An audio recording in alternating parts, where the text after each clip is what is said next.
Bueno, este video es para poder explicar la práctica generativa número 14 sobre recoger evidencias y poder sistematizarlas. Y para esto voy a explicar un poquito una actividad de aprendizaje que hice en una clase de ciencias en un quinto básico, donde se hablaba de los efectos que produce el cigarrillo en el organismo. Bueno, en esta clase ellos tenían, es la meta 1, que está aquí, es registrar y explicar los residuos que deja el humo del tabaco, y para esto tenían en el cuerpo, y para esto tenían que hacer un experimento. Bueno, acá están los indicadores de la meta, como identificar la estructura, explicar el proceso, realizar el experimento, y sobre todo en este curso que había hartos conflictos, se trabajó el trabajo en grupo. Por lo tanto, era muy importante esta parte del rol en el equipo, y las actitudes de respeto y aporte.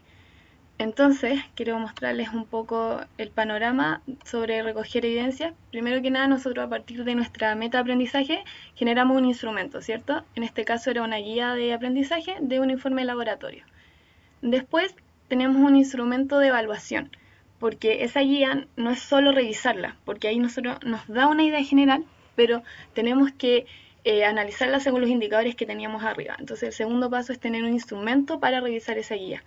El tercer paso es tabular los datos de este instrumento, porque si bien el instrumento nos da datos más concretos, no tenemos un panorama real del curso, sino que tenemos solo una idea un poco general, y lo importante es ver los casos específicos, ver cómo le fue el curso también a grandes rasgos, por indicador, por alumno, y eso lo da la tabulación. Bueno, y a través de esto lo más importante es poder tomar decisiones, porque en esta práctica al menos yo aprendí mucho que la planificación tiene movilidad de acuerdo a lo que nosotros vamos viendo en cada clase. Bueno, entonces para esto, este es nuestro primer instrumento, que era el informe de laboratorio con una B de Bowen. Acá ellos tienen que poner los conceptos del experimento, después sus observaciones, que se les dio mucho intencionamiento a lo que iban observando, y la respuesta. Entonces, el instrumento para revisar esa guía era una pauta de evaluación, donde acá están los indicadores que les leí arriba. Por ejemplo, siguen los pasos indicados, tratan los materiales con cuidado, respetan el tiempo indicado. Todo esto corresponde a la realización de la actividad.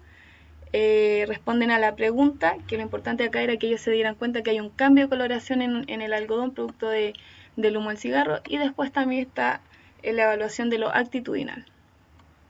Entonces seguimos la tabulación. Este es un ejemplo que yo les puse, no es exactamente el que yo hice, pero esto se hace en una plantilla Excel, donde tenemos por un lado acá los indicadores, y acá los números corresponden a cada estudiante. Entonces en este caso nuestra muestra son de 5 estudiantes.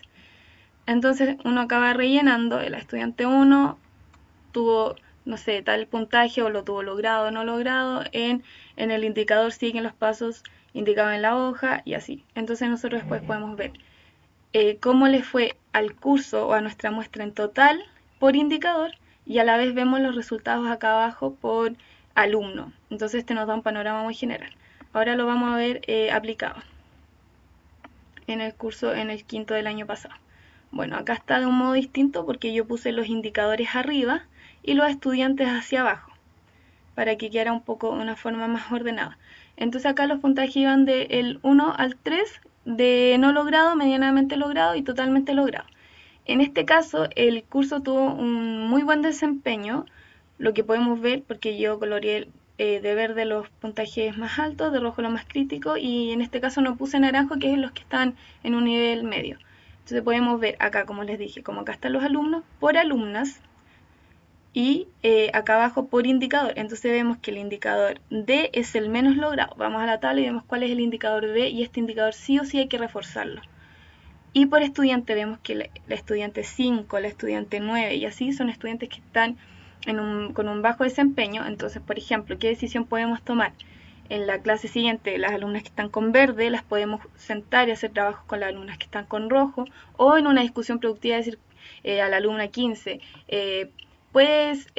no, perdón, sí, a la alumna 15 decirle como, ¿puedes explicarme tal pregunta? Entonces así la estudiante verbaliza lo que está pensando, y así hay una interacción entre pares, entre sus palabras, que a veces una explicación del par es más comprensible para la estudiante.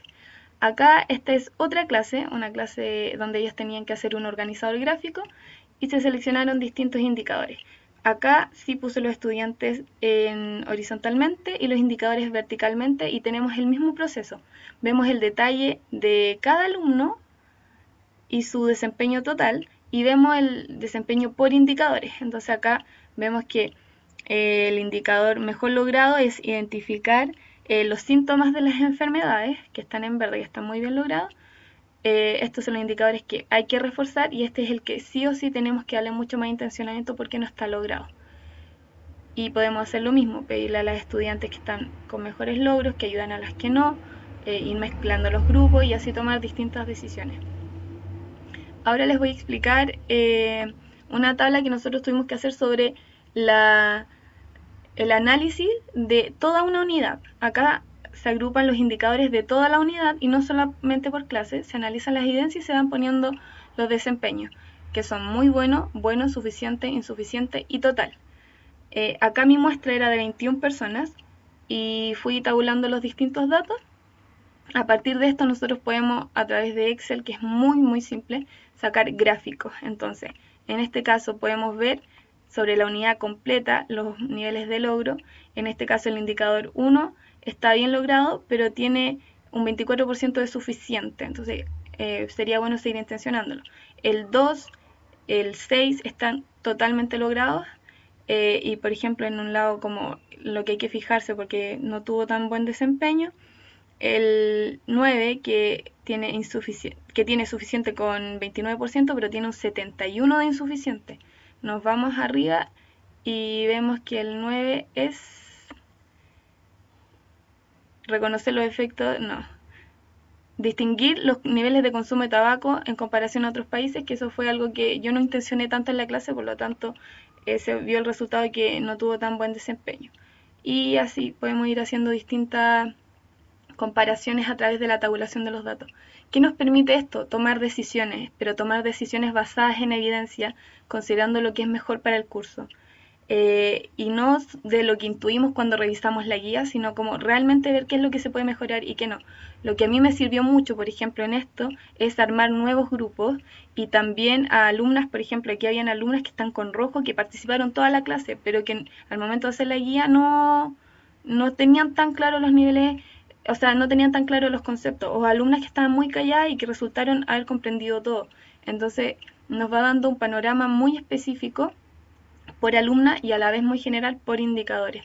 Y por ejemplo, yo pensé que aquí había un indicador que yo pensé que quedaba claro porque todas las que participaron obviamente sabían y me comunicaron eso, pero salió muy, creo que en naranjo, porque las que no lo sabían no aportaban, entonces obviamente el indicador no estaba siendo logrado y a mí me daba la percepción de que sí lo estaba haciendo. Bueno, espero que les haya servido y finalmente solamente quiero volver a este diagrama de que como profesores no nos podemos como profesores no nos podemos quedar solamente en la guía de aprendizaje, sino que tenemos que hacer un trabajo más profundo. Y por esto no se asusten. Acá nosotros lo hicimos con todos los estudiantes, que mi alumna eran 37, pero 38, pero podemos tomar muestras aleatorias de 5 estudiantes, de 10 estudiantes, y este trabajo se puede hacer de igual forma. Y no le tengan miedo a Excel, es muy simple usarlo, solamente prueben o busquen tutoriales. Espero que les haya servido y cualquier duda, si la profesora Valentina estaría encantada de respondérsela. Chao.